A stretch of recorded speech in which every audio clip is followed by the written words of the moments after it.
I'm pretty sure it's the Philip K. Dick story or the other guy, but the idea is that basically this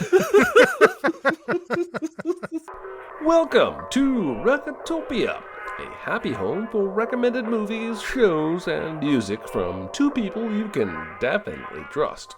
Trustability varies by region, no guarantees implied.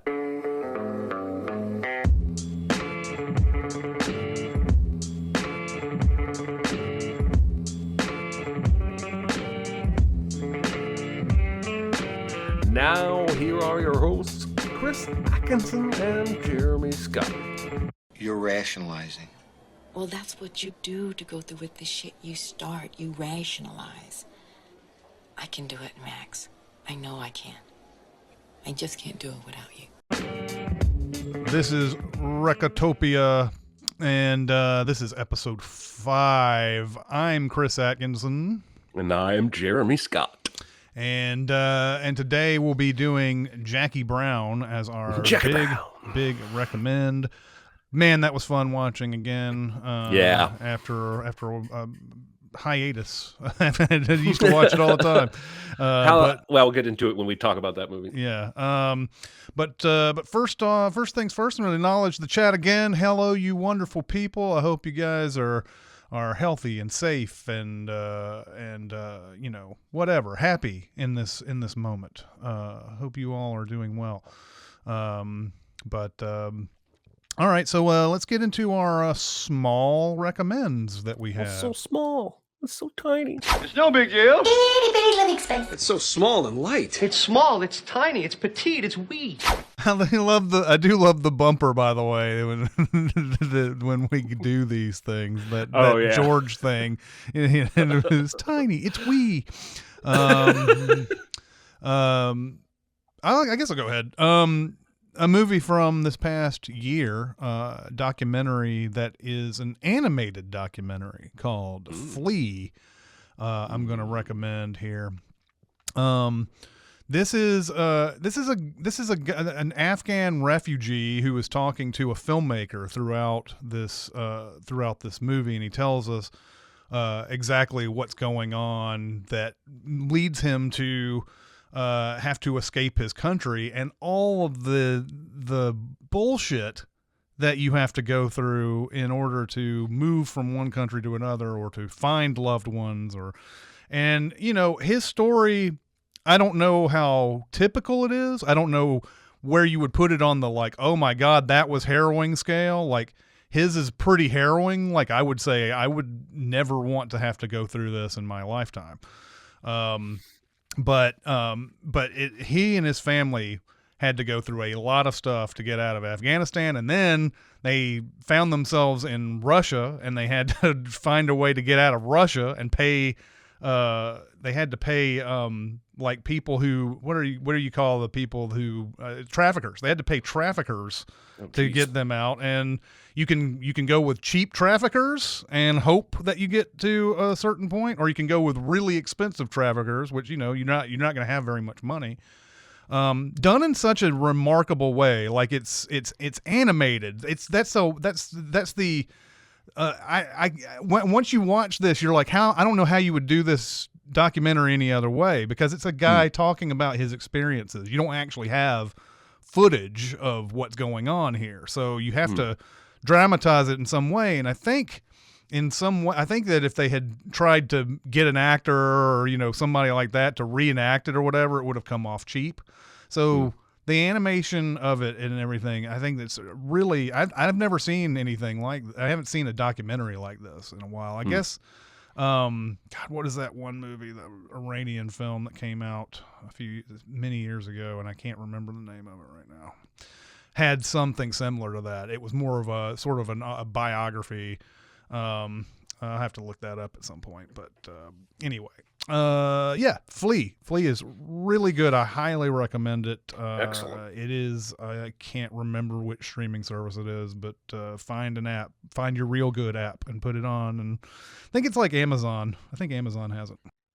Amazon. All right. Well, on my first small recommend, and it truly is small, is the new Aziz Ansari stand-up special. I've seen this. It's only 30 minutes, which is maybe the worst thing about it. I really like Aziz. Chris, you and I went and saw him in Nashville Yeah. live. And you said you've seen this, right? Yeah, I've seen it. It's very topical. It's almost all pandemic, current event related stuff. It was recorded in December, I believe. And he just walked into the Comedy Store, and everybody who was there did not know he was coming. Their evening was done. They'd seen a bunch of great comics, and then suddenly, here's Aziz Ansari. He's going to do a sudden stand-up set. My favorite bit is when he does this thing with Ice Cube not wanting the vaccine. Yeah. And he says, 2 months before the pandemic, Ice Cube had a colonoscopy. So this guy, he does like 3 minutes of, he's like, I'm going to drink a bunch of shit and clean my system out. I'm going to lay face down on a table while I'm passed out and let you shove a rubber tube up my ass, but I'm not going to take the vaccine. He goes on and on and on. And then he just suddenly says, I don't know if Ice Cube actually had a colonoscopy. Yeah. What's funny is that story is relatable, because we have heard so many of these things where people will do one thing but they won't do this. So it comes off very true and believable, even if it's not. But it is great that he sort of totally blindsides you with that. I don't know if that happened or not. Yeah, I thought it was a great rug pull there. But if you like Aziz, it's 30 minutes, very timely, topical, classic Aziz. I thought it was very funny. I just wanted more. So that's my first. That's on Netflix. If I didn't say that already, that's my first small recommend. My next recommend is Asghar Farhadi's A Hero, which is this guy has made the one that I think is most popular here is A Separation, is the one movie that a lot of people have heard of that he's done. He also did a movie that I saw on Mubi called Fireworks Wednesday, which is really good. And it is about a guy who is in a debtor's prison, and he's on leave. And he feels like he's got a plan that he can pay off the guy he's indebted to, which is like a brother-in-law. He can pay him off, or at least pay half of it off, and get out of the debtor's prison and work off the rest.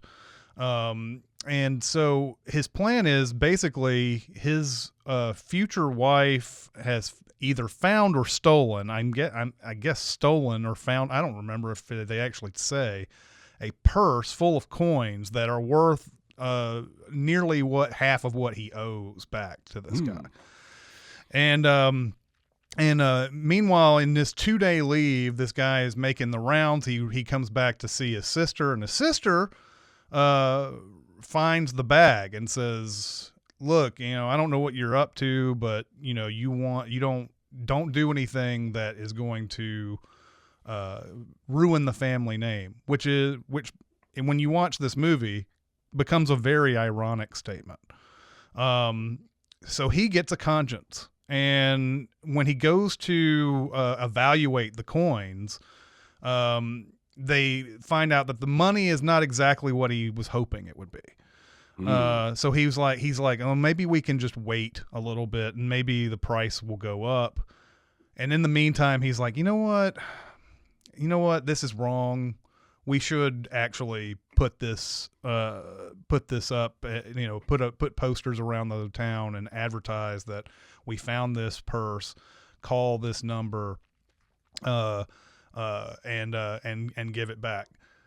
So he thinks that what's probably going to happen is no one's going to claim it, and then he'll have his future wife call and say that she was the one who lost the bag, and that they'll just get it back that way. But it's only a day goes by, and the person who lost the bag calls in, and just through a variety of plot steps here, the good deed becomes a whole key into him getting a job, paying off that debt for real. He's going to have a news report on him where they're going to talk about how what a great thing he's done is.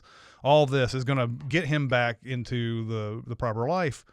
But there are people who start doubting the story.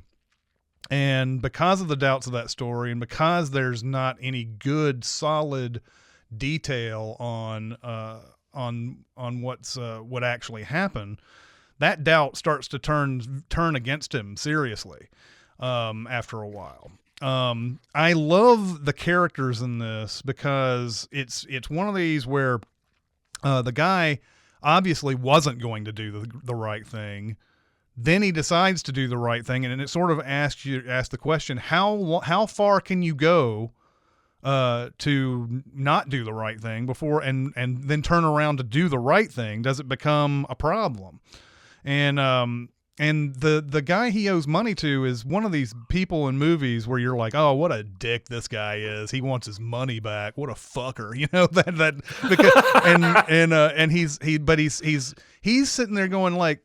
He's like, why is this guy being praised for suddenly doing the right thing or whatever? I don't find purses out in the, I haven't been able to find a purse out there and do that and get on the news and like get money and all this other stuff. And he's absolutely right. Like it's one of those villains, quote unquote, in movies who are completely right about what he's saying. I love all the moral quandaries that this movie offers, and it is a resounding recommend here. Awesome. For a hero. Resounding. Yes. I know we're in our small recommends, and we're only small. Right now, no, we've always said that the small recommends are not small in stature. They are big things come in small recommend packages. Yes, packages. Absolutely. Our beloved producer probably has an image fired up for my second small recommend, but I'm going off book as I am wont to do. Because I saw a movie last night after I sent my notes, and it's called Good Time, and it stars Robert Pattinson. Oh, I've seen this. And this is Safdie? I think it's Safdie. This is a Safdie brothers film. I have still not seen Uncut Gems because everybody said it would make me anxious. Yeah, but Good Time is that same Good kind of Time deal. Made me anxious. The way it's shot, this film is fucking bonkers in terms of, if I were to describe the plot to you, you would say, there's no way I'm watching that. Because it's freaking bonkers. I don't want to spoil too much of it, but basically Pattinson and one of the Safdie brothers are playing brothers in the film. I don't know his first name. Is it the Benny? Safdie brother, I think it's Benny. He's playing a mentally ill character. And so Pattinson breaks him out of therapy, takes him with him to rob a freaking bank. They get blasted in the face with a dye pack, and basically his brother ends up getting caught and getting arrested, but he's hurt, so he goes to the hospital, and Pattinson breaks him out, and like 35 minutes later you find out, nope, broke out the wrong guy, just a guy that had head bandages on that wasn't his brother at all. And they become like brothers in crime for a while and break into a amusement park, and there's a uncomfortable kiss with a 16-year-old girl. It's just, the movie is fucking bonkers, but I thought it was really great. I don't know how to really justify that. I guess by the end, he makes the right decisions, and you can see an arc there. I haven't seen anything like it, and I guess this is what the Safdie brothers are known for, is this style of filmmaking that just takes you on a ride, and it's wild and fast-paced and anxiety-inducing. And I will say, if you can take Good Time, I would watch Uncut Gems, although I think Uncut Gems is possibly more anxiety-driven than that movie is. Just because of how much is at stake during the final 20 minutes of the movie. But I mean, it's got anxiety all the way through it. I mean, it's just the way the characters are written and how they're presented.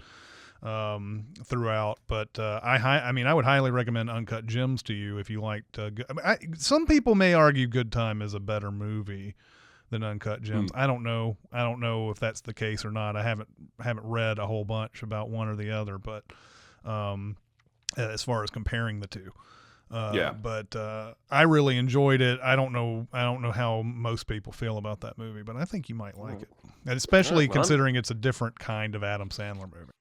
Yeah, I'm definitely more inclined to watch it now, having seen. I was halfway into Good Time before I Googled it to see who had made it. But there's my small recommend number 2, and now it's time for the main event. It's time for the big recommend. All right, it's time to talk about HelloFresh. HelloFresh. You know, you can cook meals at home in a relatively short amount of time that are restaurant quality and healthy for you. And all you have to do is check out HelloFresh. You don't have to eat the same fast food over and over and over again. HelloFresh, I've mentioned this before, has made me a better cook. It has taught me about certain ingredients, techniques, flavor combinations that were brand new to me that I now recreate regularly in my own cooking. Just glancing at the menu for this upcoming week, meatballs with bulgogi sauce, silky Sicilian penne and chicken, one-pan pork carnitas tacos. Oh my gosh. I'm telling you, this stuff is full of variety. HelloFresh actually offers 50 menu and market items to choose from every single week, and the options include veggie, calorie smart, family friendly, and gourmet. So there's tons of variety. You don't just have to get those handful of delicious sounding recipes that I just threw out there that they're going to have coming up this week. You can choose different plans, whether you're a single person or family, whether you have dietary needs, they've got options for you. And right now, if you go to hellofresh.com/Recotopia16, that's 16, you can get up to 16 free meals. Yes. If you use the code Recotopia16. That is significant. 16 meals. Obviously it depends on the plan you choose, but man, take advantage of that, guys. That's a lot of free food. And we have firsthand experience making this stuff. They send you the portions you need. They send you all the ingredients, and they walk you through it step by step. You'll end up keeping these recipe cards like my wife and I do and making these recipes again down the road when you find your favorites. So go to hellofresh.com/Recotopia16, enter the code Recotopia16, and get up to 16 meals free. Do it today. All right, everybody, it's time to talk about BetterHelp. BetterHelp, man. You know, just when you think things can't get much worse than a pandemic, a war breaks out. And it's no hyperbole to say that times have been stressful for almost darn near everyone. And it just keeps piling on. And even if you don't have a diagnosis of anxiety like I do, you probably could use somebody to talk to. Somebody who is a trained, licensed therapist who knows how to talk you through what you're going through and help you come up with tools to react to stressing situations so that you can keep your anxiety, your stress down, at least as much as humanly possible. I have been doing therapy for a long time. BetterHelp brings that kind of healing without you having to leave your own home. Just going to somebody's office and sitting in a strange room can be stressful for a lot of people. Therapy really works best when you can be open and comfortable and relaxed. And so one of the reasons I love BetterHelp is the options. If I want to do a session via email, I can. If I want to do a video call, I can. If I want to do a phone call, I can.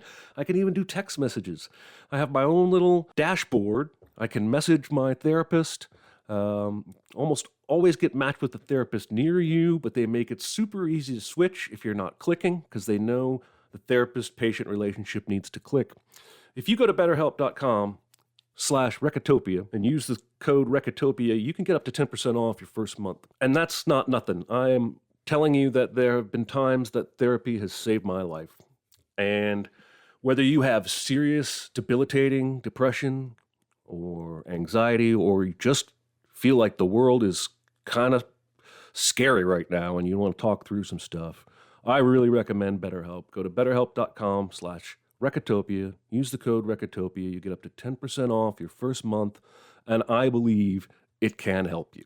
I'm fine. It's just that you're so big. It's so huge. It's a good rule, but this is bigger than rules. It's bigger on the inside. Is it? I noticed. 1997's Jackie Brown, Quentin Tarantino follow-up to Pulp Fiction. This is his third movie at this point, but it feels kind of like what a sophomore movie would be like, because Pulp Fiction was the movie that really, really put Tarantino on the map. So his follow-up was always going to be a letdown for some people when it wasn't Pulp Fiction again. Yeah. And I don't remember how I felt when I first watched this movie. I don't remember that. But I do remember about, I don't know, a year or so afterwards thinking, this is better than Pulp Fiction. I like this better than Pulp Fiction. Mm-hmm. I think it holds up a little bit better. I think also, I'm trying to think if this might be my favorite Tarantino movies ever, because since then he's made a lot of like really like over the top kind of movies.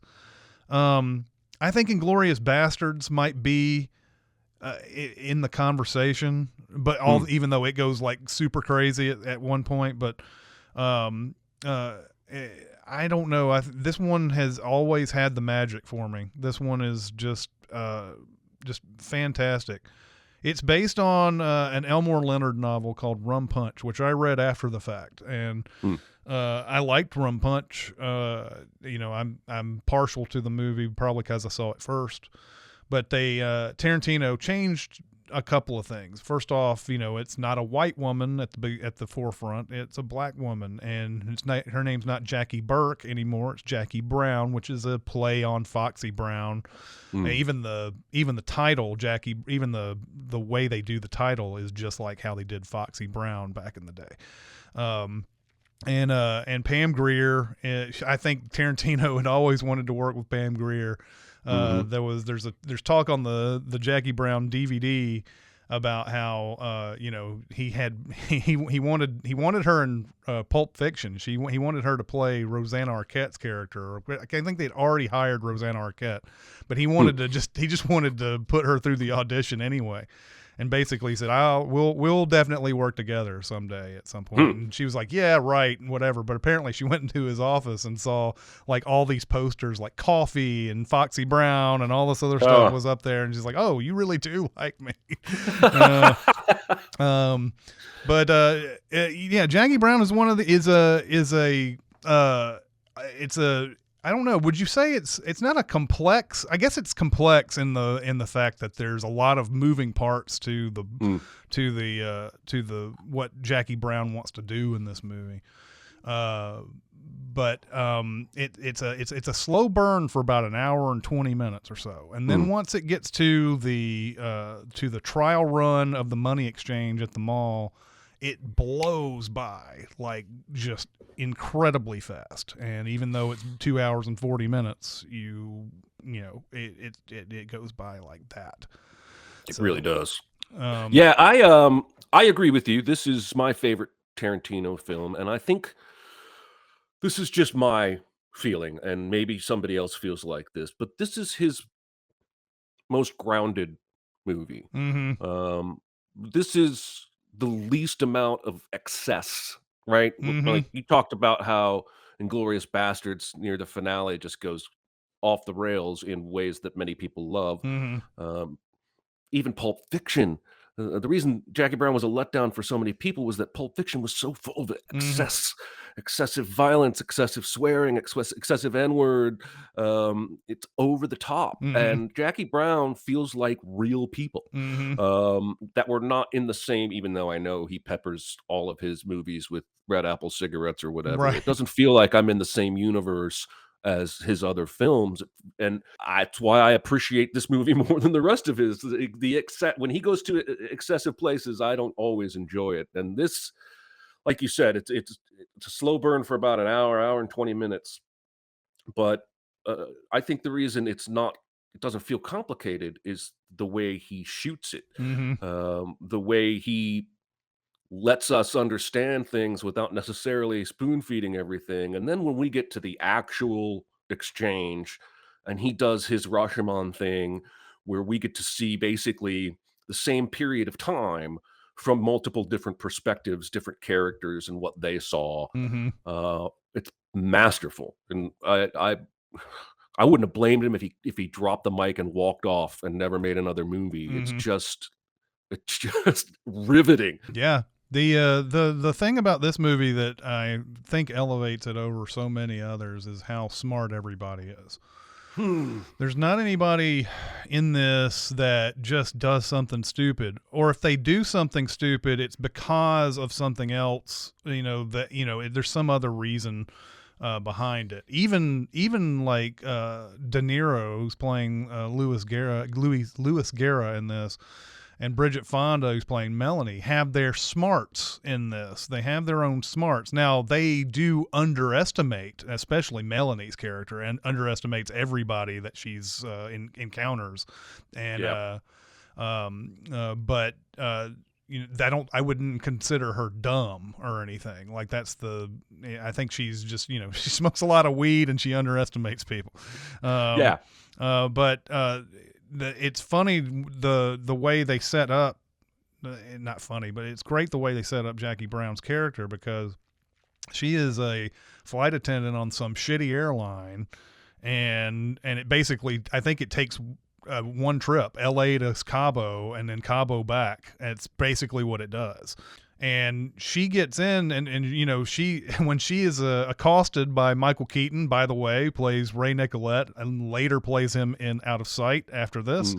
When she gets accosted by Michael Keaton and Michael Bowen in this, she's like, oh, okay, we know what this is all about. And she knows not to say anything. That's the big thing. She knows not to say anything. Don't mention anybody's name, nothing, because that's going to kill her if she does, or it's going to make time for her worse. And she finds out very quickly that Beaumont, played by Chris Tucker, was about to give them everything before he was killed. And this is another great thing about Samuel Jackson's character, Ordell Roby, because he realizes that he knows that Beaumont can't do that time, immediately realizes that he needs, I'm not an advocate of murder, but I'm saying that if I'm in that business and I know what Ordell Roby knows, then his actions are extremely justified here. When he takes Beaumont out in this movie. So she realizes, look, I'm not gonna say a fucking word, and that's perfect. And she realizes, look, I'm in my mid-40s. I don't really like this job. I don't want to go to jail. Now I have an opportunity in front of me, and she starts thinking about a huge plan that is awesome. Like, it's a ridiculously awesome plan where she's going to take money in and she's going to tell the feds one thing and tell Ordell Roby another thing, and meanwhile get to keep what is $500,000 by the end of it. And now I think there are probably some plot holes in some of this stuff, but it doesn't matter. It's just the way it comes off is fantastic, because she thinks about it. She thinks about all the angles. And that's what I love about this movie, is like every decision seems justified in it. I noticed this time through how little regard for human life Ordell has. Mm-hmm. Like, everyone is a tool to him, and when that tool becomes dangerous or no longer useful, he doesn't hesitate for a minute to kill them. He shoots De Niro, his lifelong buddy who just got out of prison, because De Niro was dumb and shot Melanie in the parking lot. And became a liability. Jackie Brown, he obviously had at some point some general affection for her, maybe not romantic, but he'll kill her the first chance he gets, because he himself is all that matters. Everyone else is disposable to him. And I know we talked about this on previous podcasts, but I love that bit in the minivan, in the Libyan's van or whatever it is. That was a Back to the Future Yeah, reference. yeah. Where he tells Ordell that he shot Melanie, and he's like, "Is she dead?" Yeah. He's like, "Pretty much." Yeah, pretty He's like, much. they kind of answered, "Is she dead?" And he says, "I think so." This is some of this is dialogue that runs through my head on a daily basis. This stuff in Jackie Brown. Just the way Samuel Jackson delivers it and everything. He's like, "Oh, you asking me to reason? You lost every goddamn sin I have in the world." And he's like this, and he's like, "The truth is, your ass ain't worth the shit no more." And then like Lewis is like, "Hey, you better back off." And then there's that look that Samuel Jackson puts on his face, like, "Motherfucker," and then shoots him. But that this is, to me, this is one that should have been nominated. Samuel Jackson should have been nominated for this. I looked at the 1997 acting categories, both. Now, sometimes you're like, "Oh, kind of hard to fit in." This would not have been hard to fit in. You could have easily lost 3 in each category for 1997. This was the year that Jack Nicholson won for As Good as It Gets, and the supporting actor was Robin Williams. Now, the winners, you can say, may have gotten that right, but then, like, the nominees, I'm sitting there going, do we even remember Greg Kinnear in As Good as It Gets? I don't think I remembered he was in that movie, and he got nominated for it. I didn't know he got nominated. Yeah.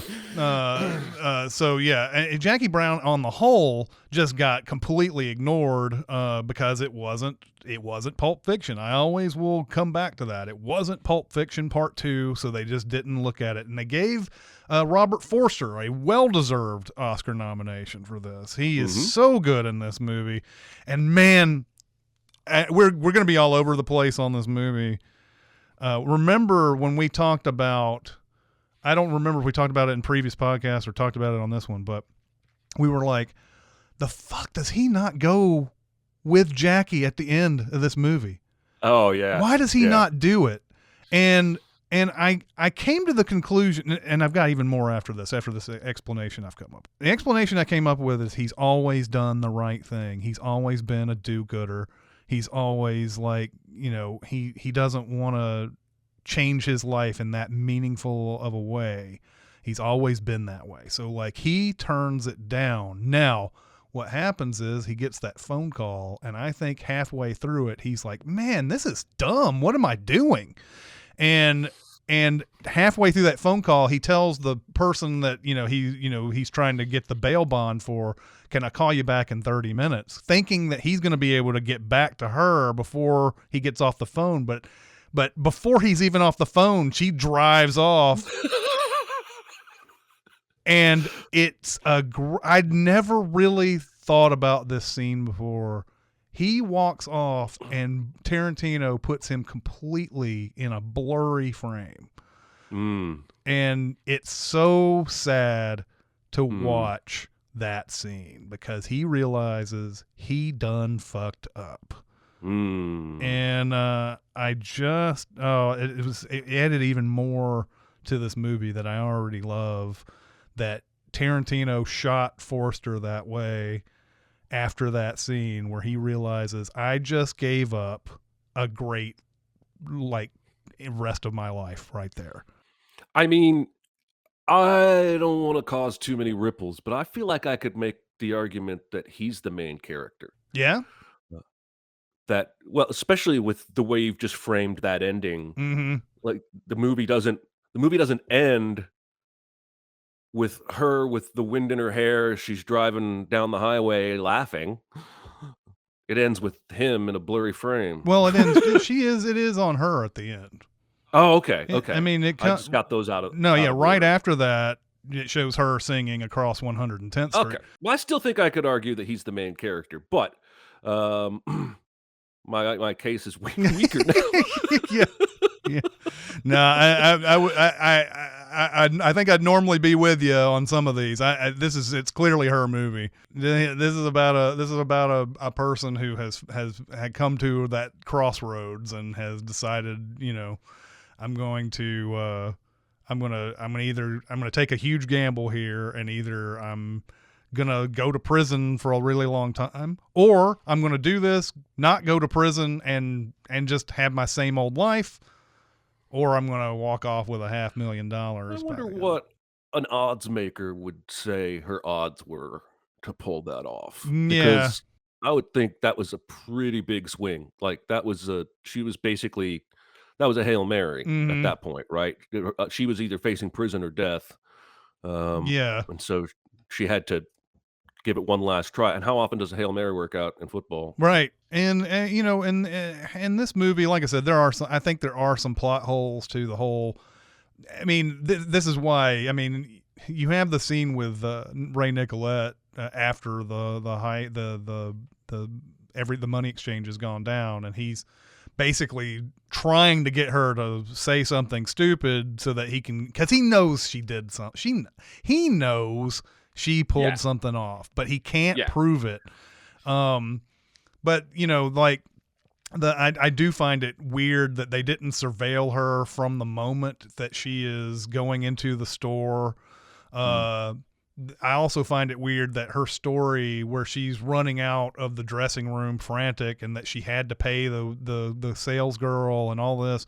They didn't ask the sales girl what she remembers about all of that. She doesn't remember. Like, you would think also that they would have brought up, did she have another package with her, or did she have anything with, you know, it seems like those questions would be asked. It does not detract from my enjoyment of the movie, but in any way, by the way. But right. On this new viewing of it, I was sitting there going, man, these guys would have been all over that sales girl and would have been asking her questions left and right about this, because she would have remembered this. And you know, it's weird that they don't ask her all that, but everything about this, even stuff like, think about how innocent this meetup is when Forster comes out of the movie and he's at the mall and he's going to look for something to eat, and Ordell just happens to be there at the same time, like walking away, sees him, and then sees him go down to talk to Jackie in the food court. At first, that's just it's just an innocent run-in, but he knows, he's like, what the fuck is this shit? And he's right to think there's something going on there, even though at the time there isn't anything going on there. I love those scenes like that. I love the whole interaction too, when they're just now getting into the flirty phase. And he's like, oh, I didn't even see you there. And he goes, yeah, you were there ignoring me as always. Or something like that. And then they come down and start talking. And it's just, oh man, we could go on and on, I'm sure. Yeah, it's a good one. What fellow thoughts do we have about this film that are not, that Robert Forster was the main character? I was going to say, how about the soundtrack? Tarantino's, I think, always good with the soundtrack. But the music becomes part of story almost. It certainly does, in that Forster buys the cassette that he heard her the playing. Delphonics, yeah.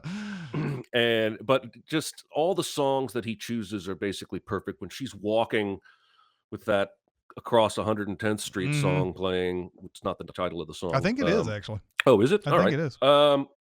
I think even in the movies that I don't love that he's made, Tarantino has always been one of the masters at choosing soundtracks and employing that music in the best way possible. And so that's one of the things that I always notice when I watch this movie, is how awesome the music, how perfect the music choices are. Yeah. That Delphonics thing is great in so many ways.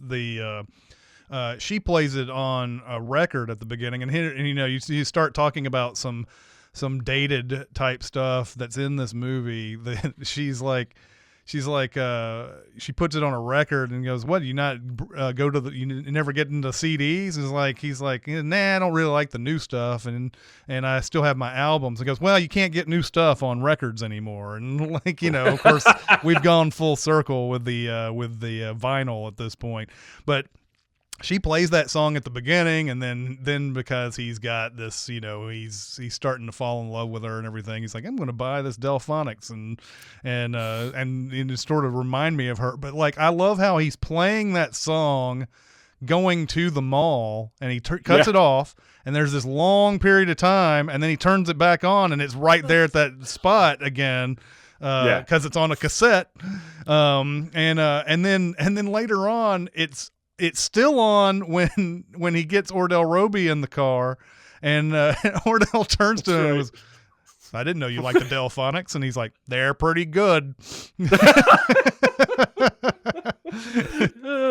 He has so many good dry deliveries in this movie. Yeah, I love too Ordell's when he gives the address to Forster at the beginning, and he says this is blah blah blah blah blah Compton, California, and he goes, is that a house or an apartment? And he goes, that's a house. This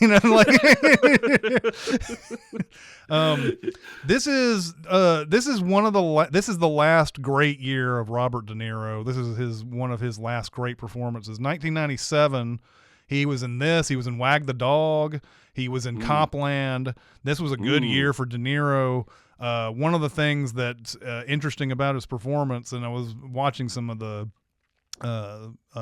extras on the Blu-ray, was he is playing this character like a guy who has not been in the world for 4 years. He is interacting with things that he hasn't ever interacted with, like the boop, boop, boop alarm on the car, and and which another Ordell great, don't touch my levels though. I like him where I like But De Niro is not only out of prison for 4 years, he starts smoking all that weed with Melanie. And there's a point where he's on the phone and he has no affect to his face whatsoever. And Ordell's like, Lewis. He's like, is he there? He's like, and then he spends like another 30 seconds turning that phone around and around and around, trying to hang it up on the receiver. This is one of my favorite De Niro performances, and it comes after what you would consider peak De Niro, because it's just so, I don't know, it feels real. He played a lot of psychos before this, and this feels like a real person. So and he's usually he's the head gangster or the head psycho, but here he's just kind of a doofus at times, but he's just kind of a guy. Yeah. And you haven't seen that a lot in his career before or after this. Yeah. I guess I wanted to talk a little bit briefly about the years people were having here. So De Niro was having a great 1997. I think Samuel Jackson was in Eve's Bayou in this year. He was also in 187, which is, it's okay movie. But Michael Keaton had that 2 or 3 year hiatus there for a while where he wasn't in anything. And then he started showing up and stuff like this, and then Out of Sight and stuff like that. But then he had another sort of, I don't know, hiatus or something afterwards after that, because he did that Jack Frost movie. But Robert Forster, this was a resurrection in his career, much like Travolta before him. He was a guy that, I think that Tarantino said something to the effect that nobody knew he was still around. He was doing these really low budget movies that nobody really, he was not A-list, B-list, or even C-list at the time. And then he comes in, he gets nominated for an Oscar here, and then he's suddenly in everything that you watched after this. So, that was, it was great for the cast. Although, I don't know, Pam Grier, I think, did okay after this, but that may have been her last big. She did not get the Travolta type bump after this. And Forster did. Probably says more about who's writing and directing movies than it has anything to do about her. So, I agree. Anyway, let's see. Let's double feature. Yeah, let's do the double feature. Be very, very quiet. Secret? What secret? Our dirty little secret. I tell you something I've never told anyone. It's double feature time, everybody. super secret double feature.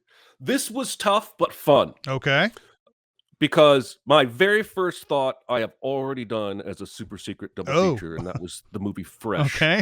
a 1994 movie about chess. Mm-hmm. Obviously, Out of Sight would be the easy one. If Mm-hmm. I wanted to make money with this double feature, I would program Jackie Brown and Out of Sight, not just because Michael Keaton's playing the same character in both, but they're both based on Elmore Leonard novels. They do feel like they're in the same universe, and that would be too easy. Of course, I'm not going to choose that. Mm-hmm. What I see in Jackie Brown is somebody who is caught with danger on more than one side, like in a pincer move in battle, Mm-hmm. who then outwits, outsmarts, and outlasts, like Survivor, Mm-hmm. all the dangers there are. She's got Ordell to worry about. She's got the cops to worry about, and she pulls it off. So that was my thinking when I was looking for a double feature: is what movie gives me that same vibe? And you accidentally stole my thunder because I'm choosing Copland, Oh, okay.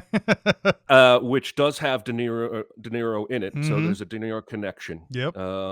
Another connection is this is a unusual role for Stallone, a much more subdued.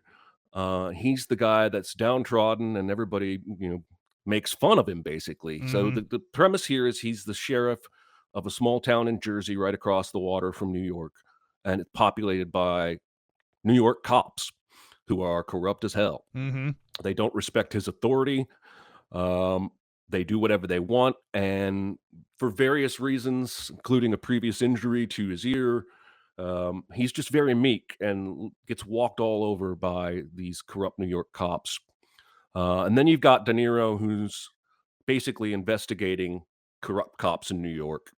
And this all comes to a boil in this small New Jersey town. And without spoiling it, um, similar to Jackie Brown, Stallone's character evades all the dangers around him to end up escaping and quote unquote saving the day, if you Mm-hmm. will. I think the tone is a little less bright. Mm-hmm. Like there's not as much humor in Copland as there is in Jackie Brown, but thematically, I think they're a pretty good match. So there you go. My double feature is Copland. I could see Copland being a big recommend in a later episode too. James Mangold, I think he said something to the effect that one part of that movie that didn't become a big part, but it was something that he wanted to explore with Copland, is just that the fact that the cops don't live in the areas that they police very Right. often, and it leads to a lot of misunderstandings. And so instead of living in the place that they're and that gives you an incentive to make it as nice as possible when you live in that neighborhood, and the people and everything. But instead, a lot of these cops live in other neighborhoods, and they don't get don't have that same sense of pride. They come into a neighborhood thinking everybody's the other at that point. And that, I'm sure that's been explored in some other movies, but I'd love to see a big movie make a big splash talking about that very topic. Yeah. And everything. And this is, it's funny. James Mangold has definitely gotten this huge boost from his recent movies and everything, but he came out with a lot of good stuff in the 90s. Yeah. It's hard to believe that he's been around this long. So Yeah, he's ultimately going to have a career that's just fantastic. When Heavy was the first movie I saw Yeah. of his, may have been his first film. That was great. Mm-hmm. So yeah, he's one of the directors I'm always interested in seeing what they're doing. Let me go ahead and give you guys homework for next week's episode. The big recommend, because I can't stop talking about it, is going to be Fresh, a 1994 movie about chess that also stars Samuel L. Jackson, who is already leading the actors we've talked about most on Recotopia. Fresh can be found, for those of you who are looking for it, on Sling. It can be found on Showtime. It can be found on Amazon Prime. It can be found on the Roku channel. And it's available for rent for as little as $2 or $3.99 at YouTube, Apple, Vudu, so on and so forth. So if you are able, seek out Fresh, and next week we will dive into yet another character who is surrounded by danger on all sides and somehow comes up with a plan to get themselves out of it. So this episode, this episode right now that we're doing, the Jackie Brown one, for most people will be the one that comes out on the 7th. Then we'll do a live one on the 8th for our Patreon members for Fresh on the 8th, and that will be the one that comes out on the 14th. And then we will do the Batman. The Batman will be March 15th. And that will be an interesting one because if we don't like it, we will totally be opposite of recommending things. So it'll be interesting to do a movie that we don't know. Although, to be fair, it has been getting great reviews since just before its release. So I'm looking forward to it, even though it's going to be a long one. It's going to be a long one. It is. I'm going to have to go to the bathroom. Probably somewhere in the middle of it. Mm-hmm. Yeah. I don't need to tell people about my bladder habits. What am I doing? Let's get into some questions. We have a little bit of time. Question. I got something to say. I want the truth. I am listening. Whose original accent surprised you the most? Meaning you heard someone doing an American or British accent or other accent, and it was perfect, but then you later found out they were of another ethnicity or nationality and had just done a great fake voice. Well, I'll tell you, not that she did a great accent or anything, but I just had this, even though I had seen Shannon Elizabeth before, I did not remember who she was. She showed up in some movies just before American Pie, but American Pie was I feel like was the first time I had ever seen her. And not that she's like doing a great Russian accent or anything in that. I just thought she was not American in that. And so then to find out later after that movie came out that she's like from Texas and everything, I was like, what? I thought she really was like, I don't know. I thought she was, I think at 22, I think when that movie came out, I really thought she was Russian. But the one that really surprised me was Amelia Jones because that was I didn't think she was British. She's like, I mean, did I say that wrong? Yeah. Amelia Jones in Coda, because I thought that she was American. And, like we said before, you Brits can get that American accent down so well. Like, I don't even hear a trace of British at all in that whole thing. And it was just weird to see interviews when we did Coda as our big recommend. I was watching interviews and she's sitting there talking in a British accent. And I was like, what? This is not right. This is not right. Yeah. That's not you, Amelia. So that really shocked me. So I mean, the all-time classic, I think at some point in their life, everybody has had this with Christian Bale. When you first realize Christian Bale is British, I mean, one of the reasons that it took so long, of course, I think you and I learned this ages ago, but one of the reasons it took so long for people to learn that is that he would continue doing the American accent all throughout the press tour for the movie where his characters were American, which is just a choice, and I respect it. But my answers are twofold. Both, I believe, from Great Britain. I don't want to say the wrong thing. Andrew Garfield in Social Network. Yeah. No idea that dude was not American. Yeah. And Damian Lewis in Band of Brothers first, but in everything Damian Lewis has done. But I watched Band of Brothers.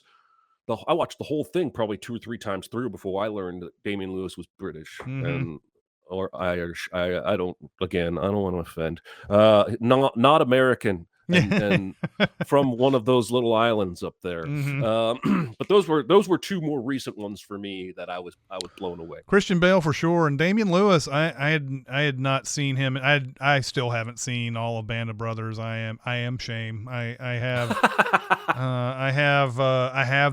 the Blu-ray set, by the way, if I ever do want to watch it. So I have that, and I have the other one that came out afterwards.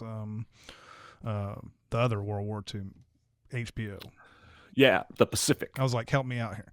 Yeah, I'm sorry. I was reading this comment that says, I was surprised to find out Tommy Wiseau is a human. Yep. Very true. Very true. But Damian Lewis, I first saw on the show Life, which only had one season, and I really enjoyed it. But I didn't have any idea. And Met's cast also says House MD Hugh Laurie, which is, it's funny. This is how dumb we Americans are. We didn't realize he had, Fry and Laurie and all this other stuff in the UK before all this. I was like, this is, I didn't know that he was a big deal before he was House and everything. It's like, now I know. He's there's a big episode of Friends where they go to London for a wedding, and it's littered with famous British funny people. Mm-hmm. But when I'm watching it as it airs in the 5th season, I don't know any of those people. I don't know who any of them are, but the show was like, hey, here's Hugh Laurie. He's famous for doing this thing over in London town or whatever, but I didn't know. Yeah. I was ignorant. Yeah. And I'd even seen Hugh Laurie before too. I just didn't remember him. He was in Sense and Sensibility, and he plays the husband of somebody. Oh, that's right. And there's a point where his wife, he's obviously in a marriage that he doesn't care for. He just kind of like tolerates it or whatever. And his wife is like, maybe we should do this and that, and he goes, we'll do nothing of the sort. So, all right, here's a fun one. What movie from before you were born would you most like to go back and experience with an audience seeing it for the first time? We both mentioned, by the way, 2001. That would have been my first choice. 2001 would have been great. I want to see movies that have a modicum of audience participation, even if people were quiet during it or whatever. So stuff like West Side Story and The Sound of Music would be interesting to watch with huge crowds back in the day, just to see if people are like kind of like getting into this, to the music and maybe even singing along. Who knows? And then I was thinking also a comedy like It's a Mad, Mad, Mad, Mad World would have been fun to watch, even though it's 3 hours long. It's a 3 hour long comedy.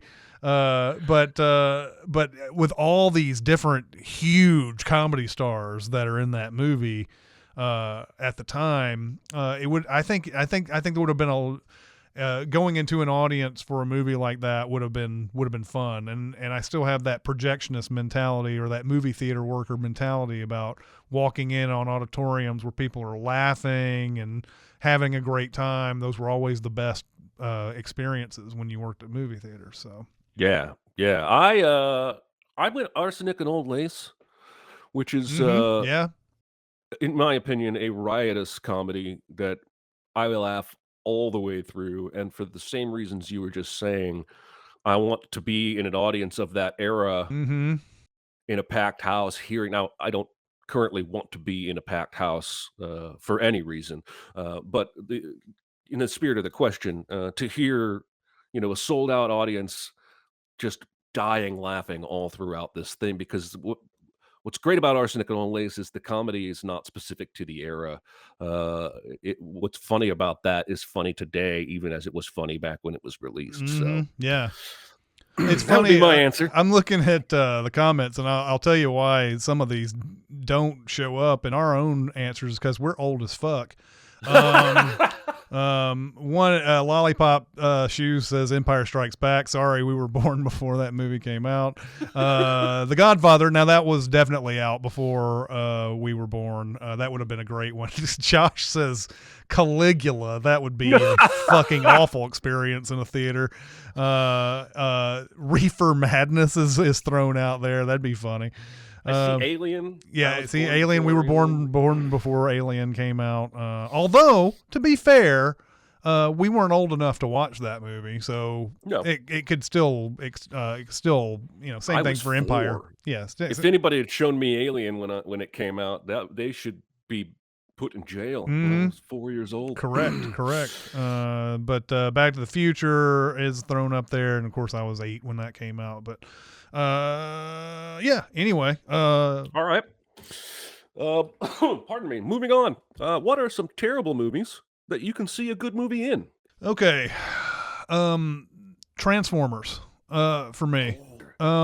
Because every time a new Transformer, now the first Transformers is the best Transformers, out of the Michael Bay group. All the rest of them are just hot garbage. And the reason why they're hot garbage is because there's just too many, and there's just too many things in it. There's too many artifacts, ancient artifacts. They got to go on quests to find. There's too many of that. There's too much just in your face dumb humor. And I don't mind dumb humor at all. It's just after 2.5 hours, it just starts to grate on my soul. And all these movies are 2.5 hours.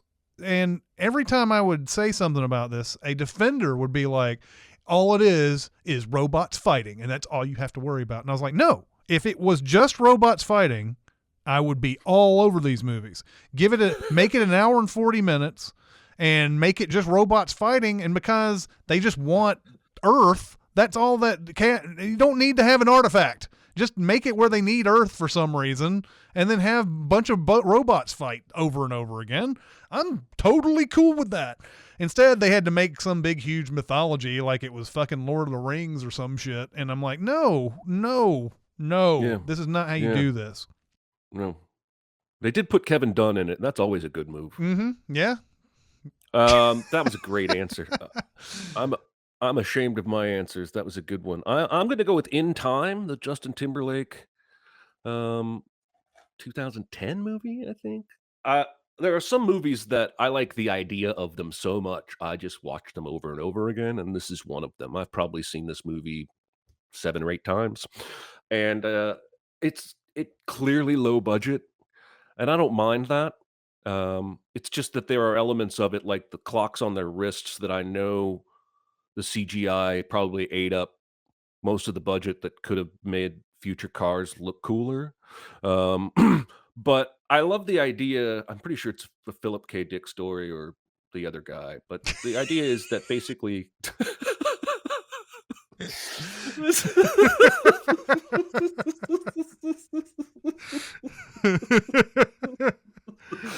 the idea is that money has gone away and now time is currency. And when you run out of time, you die. And so you get paid in time, and everybody has a digital clock on their wrist. And if you're poor, like Justin Timberlake and his mom, Olivia Wilde, one of the weird things like once you get to a certain age, you stop aging. So his mom looks the same age as him, and it's kind of creepy. But they're poor. They only have, enough hours to get to tomorrow, and then they got to go to work and get more hours, and sometimes they don't eat. It's just him he ends up with a shit ton of time that a guy gives him before that guy kills himself. And he goes to live the life of luxury in the better time zones. It's just a little goofy the way that concept is implemented, where there are different time zones to represent like the richer communities. Time zones don't need to play into this at all. I don't know why you had to do that, but I really dig it. But that's only because I see the potential that's in there. The end product does not truly reflect. No, this is a really, really good answer, because In Time is enjoyable in many moments of this movie. I especially, the poker scene is pretty tense in that movie. I agree. In Time is something. You round off some of the edges there. That's a really good movie. I also have a weird bit of trivia. When he goes to the rich people town and he's in the hotel and he goes to eat breakfast, and there's a girl who's his waitress, right? And she basically, the conversation is essentially, I can tell that you're new to having a lot of time. You do everything too fast. And he says, not everything. Yes. Anyway, the only other time I've ever seen this girl is in The Social Network, also starring Timberlake, when they come to the house and the guy's throwing the beers and the girl doesn't catch him and it hits the wall. That's the same freaking girl. Oh, really? Yeah. Yes. Okay. I think that's interesting. Yeah. It is. I just don't know her name. I don't either. We'll look it up later. Yeah. Anyway, By the way, someone up high up in the chat now at this point mentioned Bumblebee being the best Transformers movie. I can't argue with that, actually. But you did say the non-Bay. You said the Michael Bay. The Michael ones, Bay, and that wasn't yeah, the directed Michael by Bay him. versions are the ones that are bad that I think can be good. Meanwhile, Bumblebee is a movie that is already decent, and it could obviously be better, but I really liked it, especially because it's Haley Steinfeld instead of fucking Mark Wahlberg, and she's pretty charming. I don't need that diving thing, but no, I like Bumblebee a great deal. Mm-hmm. So yeah, talk you're not about wrong, that's commenter. Chekhov's diving, basically, is what that was. Chekhov's diving bills. Yep. All right, let's do one more question. All right. What actor director would you consider what I would call an all or nothing type of artist, in that you will either completely love or completely hate their work with little to no in between? I think this would be an answer of a lot of cinephile type people. Lars von Trier is somebody who would get into that. And I would wager to say even the movies that I like, there are people who just absolutely hate them and have no in between on them. And the movies that I hate, people love. You know, it's that type of thing. He like the movie Dogville, which is 3 hours of a really spare, like, it feels like a play basically and everything. Dogville, I love Dogville, and I love Nymphomaniac, even though it's like just completely just in your face ridiculousness. But like, I'm not a big fan of what was it that I wrote down? Antichrist. I'm not a big fan of that movie at all. Right. It's maybe just a little bit too much in your face, but I think overall I like Lars von Trier movies, but there's the ones that I don't like are the ones that are just like, yep, you got that visceral hate that you wanted out of me, Lars von Trier, because that's the kind of filmmaker he is. I think he thrives on hate as much as he thrives on people loving his movies. So I'm going to go with Nicholas Winding Refn. Yeah, good one. Most of you, if you have heard of his movies, you've heard of Drive with Ryan Gosling, which in and of itself seems to be a very divisive movie. Mm-hmm. I personally love it, but I have met many a film fan that don't like it. Mm-hmm. But he also made Only God Forgives, which I enjoyed more than most. He made Neon Demon. Yeah, which is a really weird movie. Yeah, his movies are not what I would call approachable. Mm-hmm. Yeah. But I do tend to like the ones that I've seen. So I think that sort of counts. It sort of answers the question. There's some nominations for Quentin Tarantino. I can totally see that. Wes Anderson is also being thrown out there. I can see that too. I think directors who have this one distinct thing about them are going to be like that a lot of times. Sometimes that's going to work for you. Sometimes it's not. Eli Roth is brought up. Rob Zombie, which, man, yeah, I don't think I've ever liked a Rob Zombie movie. So, all hate, although I know people who love The Devil's Rejects for whatever reason. And then like Terrence Malick is thrown up. Terrence Malick's another good one because Terrence Malick is so slow and methodical in everything that he does, and especially post The Thin Red Line, after he had that 20-year hiatus where he didn't do anything. He came out with a lot of movies that were like, whoa, I don't know what the fuck that is. Tree of Life and, stuff like that. Anyway. Well, I think that's going to do it for the show. I want to say thank you to the guests in the chat here for the live recording. Again, every episode you guys have added to the discussion, and we know your time is valuable, and we appreciate you spending some of it with us, and for being Patreon peeps and supporting us, and just hope that you guys are also enjoying this experience, and we'll continue to build a Recotopia community. Yes, absolutely. Thank you so much, guys. Yeah, that'll be it for our episode 5. Next week is Fresh, the 1994 movie starring Sam Jackson. So watch that one for your homework, and we'll see you later. See ya. Bye.